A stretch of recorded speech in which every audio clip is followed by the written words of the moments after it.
I can hear it already. No, please leave us alone. Crisis preparedness in the middle of a crisis? Are you nuts? Well, I'm not. History has shown after the crisis is before the crisis, or in this case, in the crisis is before the crisis. At the moment, all the focus and attention is on the big picture. It is on the virus and the impact it has around the world. And of course, yes, in the national society too. But soon the focus will shift to the individual companies, corporations, organizations, and leaders. What is it that you are doing? What is it that is done right or done wrong by your organization? How does it affect me? How does it affect your employees, the constituency, your stakeholders?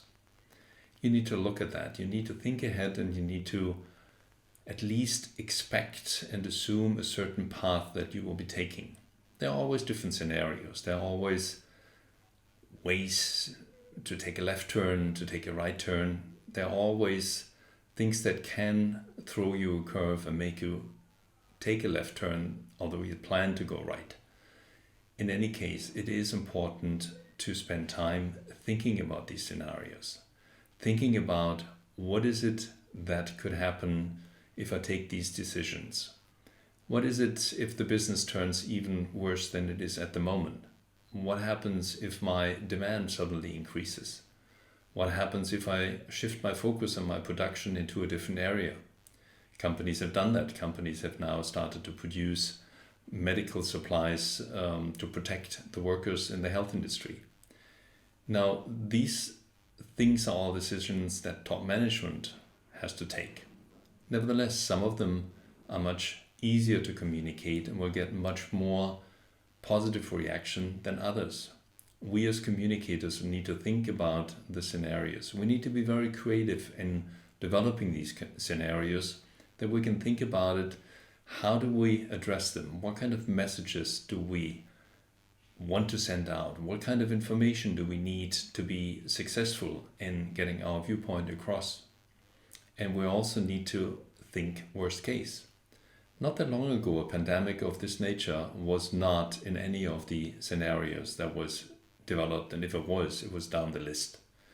Now we have a situation that is unexpected, it's rather dramatic, and it is challenging many corporations, the business world in general, in a way that was not anticipated. However, anticipation, knowing what might come down your pathway, knowing what you can do, should be doing, and how you can manage the process of communicating is an important protectionist measure to help you through difficult times. So what we need to do is we need to be very creative in thinking about the different scenarios that could develop based on what we know today. There will be changes, and from day to day there's low visibility, frankly.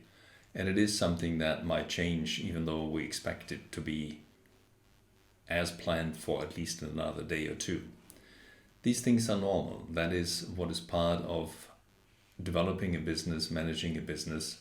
And it is something that we as communicators have dealt with in the past and will continue to deal with. Now we just have an increase in speed and we have an increase in complexity. So we need to think about these things, and we need to firmly keep in mind Murphy's Law. What can go wrong will go wrong. So the critical question to start with is what could go wrong? And develop it from there. Think about the different pathways your company can take and how you would address the challenges following from that.